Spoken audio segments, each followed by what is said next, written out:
Suivant la morale classique du juste milieu, on peut attribuer au nombre des propriétés de vice et de vertu. Abondance, déficience et perfection, c'est le menu du jour.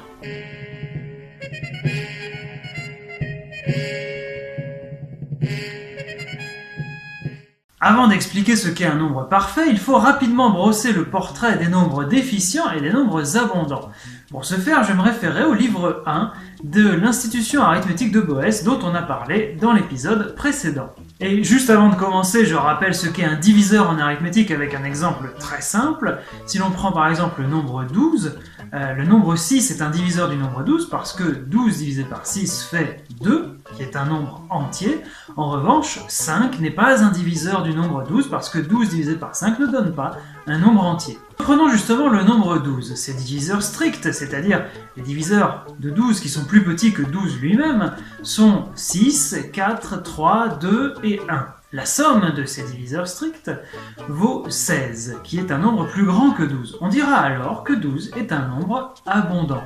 Prenons désormais le nombre 14, les diviseurs stricts de 14 sont 7, 2 et 1, la somme de ces nombres vaut 10, qui est plus petit que 14, on dira alors que 14 est un nombre déficient. Quant aux nombres parfaits, vous l'aurez compris, ce sont ceux qui ne sont ni abondants ni déficients, mais qui sont tout simplement égaux à la somme de leurs diviseurs stricts. Ainsi, la perfection, arithmétiquement parlant, est le juste équilibre entre le tout et les parties, et donc entre abondance et déficience. Cela peut paraître banal, mais il n'est pas si simple de trouver des nombres parfaits. Le plus petit des nombres parfaits est 6.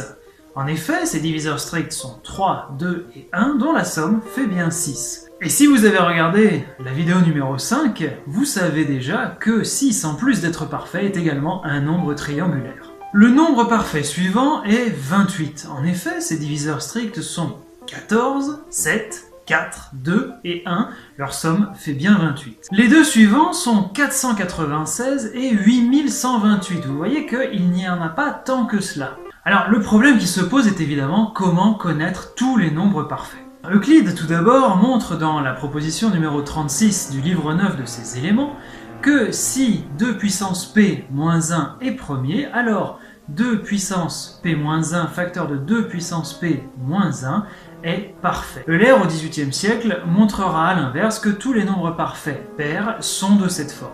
Cela nous permet donc de connaître tous les nombres parfaits pairs, les deux suivants étant 33 550 336, puis 8 589 869 056. Je vous laisse évidemment le loisir et le plaisir de vérifier la somme des diviseurs. Seul problème, on ne sait pas du tout s'il existe des nombres parfaits impairs. Alors, si vous voulez obtenir la médaille Fields, eh bien vous savez quoi faire de vos dimanches après-midi.